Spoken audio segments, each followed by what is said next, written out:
Here's the letter he posted. Just an incredible letter in many respects. And, in the center part of the letter, he promotes obviously his work as president. But here's the kicker. It has been the greatest honor of my life to serve as your president. And while it has been my intention to seek re-election, I believe it is in the best interest of my party, he puts the party first, and then the country, for me to stand down and to focus solely on fulfilling my duties as president for the remainder of my term. And then he says, I will speak to the nation later this week in more detail about my decision. Now, COVID supposedly has caused the president to social distance, and using that as an excuse not to communicate with American citizens is really quite unusual, especially given the gravity of his momentous decision, and a decision that I don't think was voluntarily made. As I noted in the statement I issued on behalf of Judicial Watch today, I'll read it for you today, right now, and just cut to the chase. President Joe Biden's resignation from the presidential race is the result of a corrupt, arrogant, and anti-democratic process. Biden was forced to pull out of the presidential race as a result of a dangerously, as I say, corrupt pressure campaign led by Obama, Pelosi, Schumer, and like-minded Democrats, which has effectively disenfranchised 14 million Americans who voted in the Democratic presidential primaries. Few Americans will buy the D.C. establishment's scheme to remove Biden from the presidential campaign over cognitive issues while ignoring his inability to serve as commander-in-chief. Vice President Kamala Harris, the majority of the cabinet, along with the American people, need to step up and invoke the 25th Amendment, and Congress should do an emergency investigation into Biden's fitness for office. The assassination attempt on former President Trump adds increased urgency to ensure we have a fully capable president. This is truly a national security crisis. And to make matters worse, we have this coup against democracy, as the left likes to say. We're not going to know who the nominee of the Democratic Party for the office of President of the United States will be until August if they get their way. It's election interference, pure and simple. There's nothing about this process that's normal, appropriate, or honest. A snap national primary or primaries to pick a new nominee would seem to be the most democratic approach to Biden's decision not to seek re-election. At a minimum, a careful state-by-state and federal legal analysis is a necessary first step to help determine whether Biden can be replaced on the presidential ballot at this late stage in the presidential campaign. And Judicial Watch is already investigating this election integrity issue. That the votes of 14 million Americans would be casually tossed aside by Democratic Party elites is a major corruption and election interference scandal. So let's not pretend this is normal. Let's not be distracted by the Democratic Party in almost Soviet-style schemes, essentially installing a candidate for the presidency outside the democratic process. And I know I don't want lectures about how America isn't a democracy. I'm using democratic in the sense of people voting for a candidate of their choice.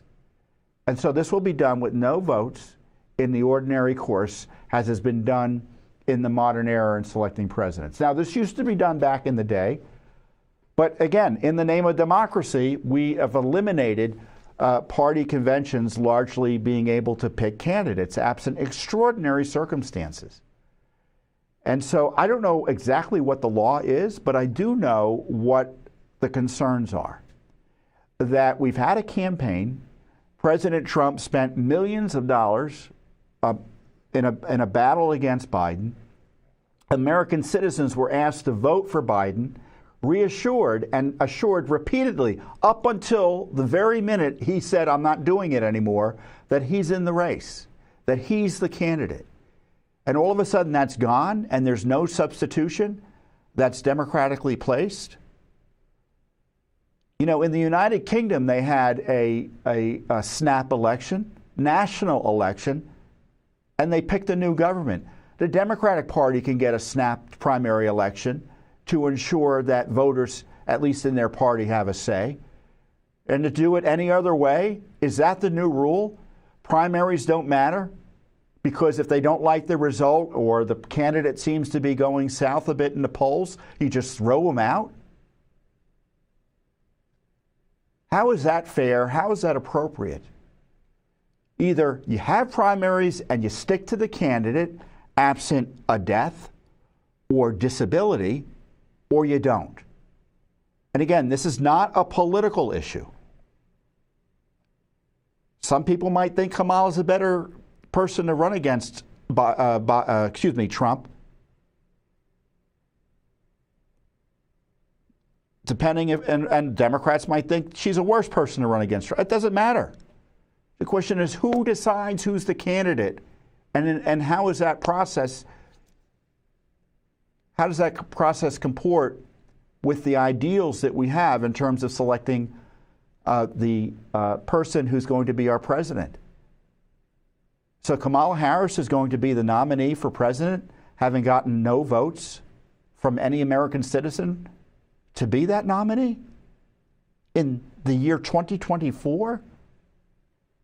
And as I said in this statement, we all know how this worked. Donors pressured Biden, Obama pressured Biden, Pelosi pressured Biden, Schumer pressured Biden.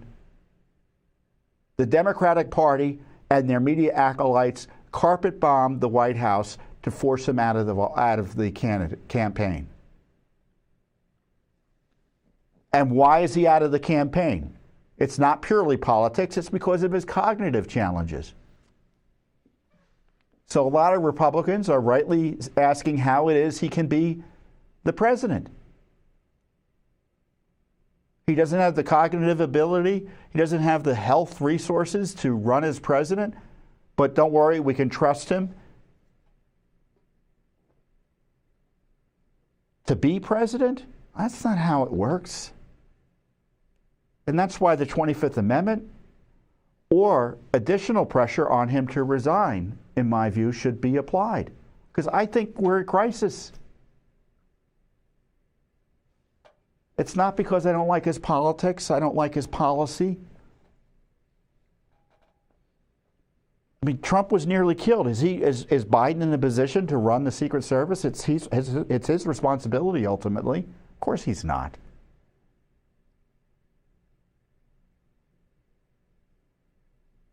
Is Biden capable of making decisions related to life and death as commander-in-chief? Of course he's not. No one believes that. Now, do I trust Kamala to make better decisions? Not necessarily, but at least I know there's not a cognitive disability that precludes her from making decisions in a rational basis, even if I might disagree with them. And I'm not going to say, oh, well, it's better to have her as vice president than president because it's easy for the campaign. No, that's not the way it's going to work with me. I understand why partisans might like that. But I like to think I'm taking a principled approach here, a rule of law approach, a constitutional approach. Because we're in a crisis right now. Our country's being destabilized by Biden's cognitive disability that is yet to be addressed by the powers that be. And the Democratic Party wants to steamroll right over the issue. They don't care about democracy. They don't care about elections. And again, that's not a partisan point. It's a factual point. Where are they? How do they? How can you care about an election while throwing out the primary votes of 14 million Americans? How can you care about democracy when you decide to replace a candidate for president of the United States through fiat? I hereby declare that Kamala Harris is the new candidate. That's what Pelosi's saying. That's what Clinton is saying. That's what all the Democrats are saying. Although I don't know if Obama's saying that yet. He may have a different idea, but I'm sure he'll come back. He'll come around on that.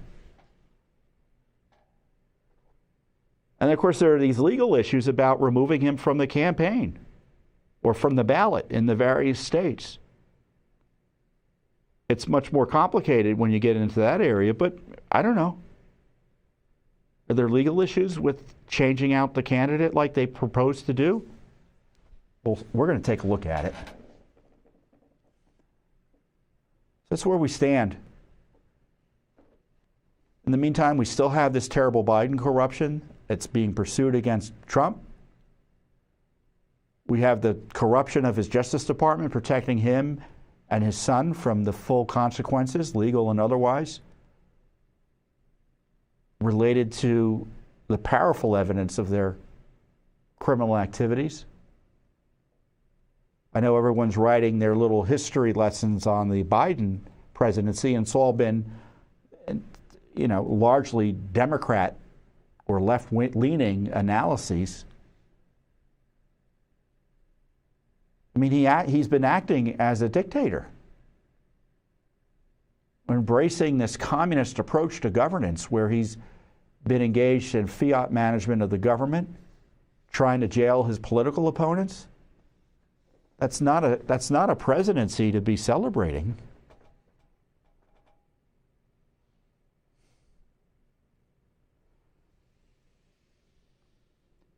So as far as I'm concerned, the left and this corrupt DC establishment shouldn't be allowed to have their cake and eat it too. They want to try to change out the candidate for president. It necessarily follows Joe Biden can't be president at all. So that's where things stand as of today. I said a few weeks ago that I heard from a source that Biden was leaving, and I thought he was going to leave the presidency. At least that was the word.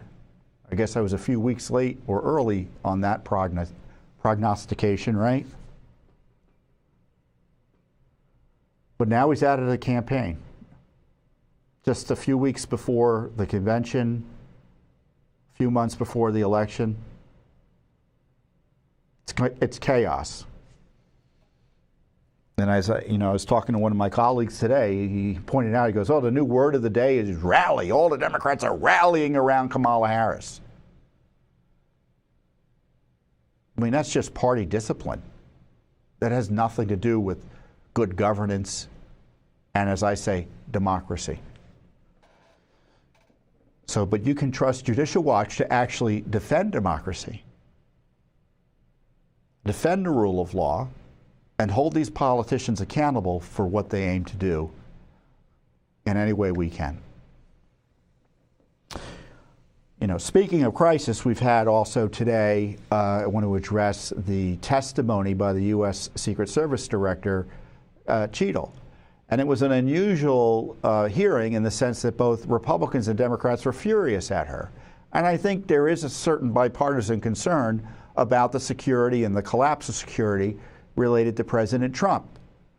My big issue is that this has been an issue that's been out there percolating for years, and it shouldn't have taken a man being murdered who went to see Trump, 2 Americans being shot who went to see Trump and gravely injured, and President Trump himself being nearly killed and injured as a result of this assassin's bullet, or would-be assassin's bullet.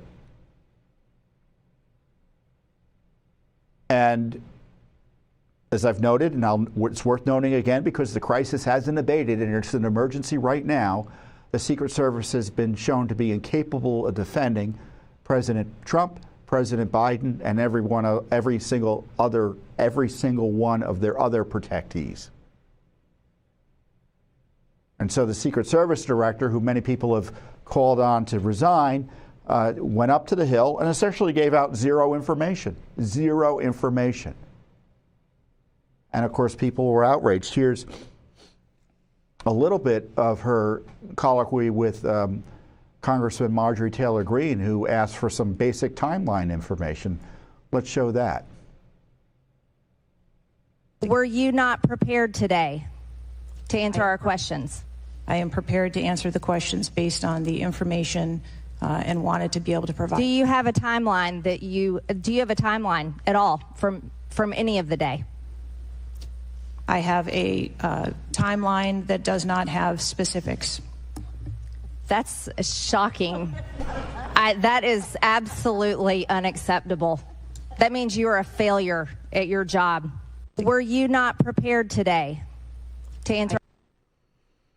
And here's a congressman who did his own little investigation and, I think kind of channeled the outrage that virtually every member there had. I have never had any long gun training in my life. I own an AR-15, and last time I shot it one time my whole life. It was 6 years ago. That is until Saturday, where we recreated the events in Savoy, Texas, where you recreated what happened in Butler. I was lying prone on a sloped roof at 130 yards at 6:30 at night. And I knew that he had a scope. I didn't know what kind, red dot or magnified. So I shot 8 rounds from both. You know what the result was? 15 out of 16 kill shots. And the one I missed would have hit the president's ear. That's a 94% success rate. And that shooter was a better shot than me. It is a miracle President Trump wasn't killed. Corey Comparator's life is over because that damn shooter made it on the roof. And it wasn't the roof that was dangerous. It was a nut job on top of the roof. You know what else is dangerous? I believe your horrifying ineptitude and your lack of skilled leadership is a disgrace. Your obfuscating today is shameful. And you should be fired immediately and go back to Garden Doritos. Mr. Chairman, I yield back. And it wasn't just Republicans. I was pleasantly surprised to see AOC really, I wouldn't have changed one question she asked, and this was some of her questioning. Across the country that are happening in about 100 days. So the notion of a report coming out in 60 days when the threat environment is so high in the United States, irrespective of party, is not acceptable. And I think it's very important to understand that. This is not theater. This is not about jockeying. This is about the safety of some of the most highly targeted and valued targets internationally and domestically in the United States of America. So the idea that a report will be finalized in 60 days, let alone prior to any actionable decisions that would be made, is simply not acceptable. Yeah. It has been 10 days since an assassination. Yeah, she's absolutely right.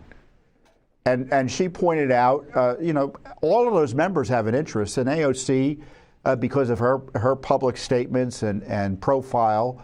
And she's, I'm sure, as she disclosed, suffered many death threats, some of which I'm sure have been quite serious, some of which, as she said, aren't even public, because there's a concern sometimes about putting out too much information about that because it would encourage others to go and give them nasty ideas. So when you see Democrats and Republicans concerned, it's a serious issue. People are deathly afraid for the lives of everyone under Secret Service protection right now. And of course, they're all members of Congress and they face security issues as well. And I'm sure they're thinking, well, are our people similarly inept? And the idea that this Secret Service director will go up there and actually make a confession to me, though, is naive. What I saw was someone who's afraid she was going to go to jail if she testified forthrightly, or she testified to any facts that later would be subject to revision, right? So she wasn't going to disclose anything. So Congress can't rely on her to do what needs to be done. And AOC later said, we may have to engage in emergency legislation. That's exactly right. And unfortunately, they're not going to have a partner in the Biden administration. They're not going to have a partner there. As I've noted, Biden has abused the Secret Service. I mean, much of the recent problems are because of the morale issues caused by him and the politicized diversity and non-security related agenda of his appointee, Ms. Cheadle, and their leadership. I mean, even if Cheadle's removed, they've got a $3 billion agency. Who's going to run it? Another Biden appointee. So there's a real crisis here. And I'm glad Congress is doing a little bit of work I mean, as one of their members said, why didn't we do this a week ago? We all went to the convention. Wasn't it important enough to have an emergency hearing? No. I don't want to overstate anything. Congress isn't, let me be direct. I doubt Congress is going to do anything substantive before the election. If it does, it would be a remarkable surprise. They're going to have hearings where they yell at the director. Maybe the director ends up resigning. In the meantime, the structural deficiencies of the Secret Service will continue, just as all the other deep state agencies that should be managed, administered, regulated, overseen by Congress and the executive branch will continue just to stumble along. Sometimes they do their jobs. That's good, but it's at great expense and it's almost luck. And as always, Judicial Watch is stepping up. We're doing the heavy lifting. We've got a series of Freedom of Information Act requests, open records requests out to the federal agencies, various state agencies, county agencies, everyone involved in providing security or who would have been in a position to know about the security that was being provided. Because we're not waiting 60 days before we file lawsuits. We're not waiting months and months before Congress takes action with legislation. We're going to do our own investigation. So that's where things stand today. Our country's in crisis. There's been a coup, what I would call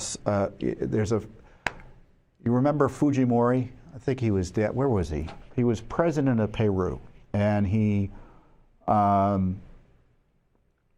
basically he had a coup, and it was but he became the maximum leader, right? And the language, the word that's used is auto golpe, a self coup. And the Democratic Party essentially engaged in a self coup where their party leader was defenestration. Yeah. Thrown out the window, more or less, politically, by their leaders and donors, etc. And one of the reasons they threw him out was because of his cognitive challenges, which remain and have placed the country in crisis because he should be nowhere near the Oval Office given his disability.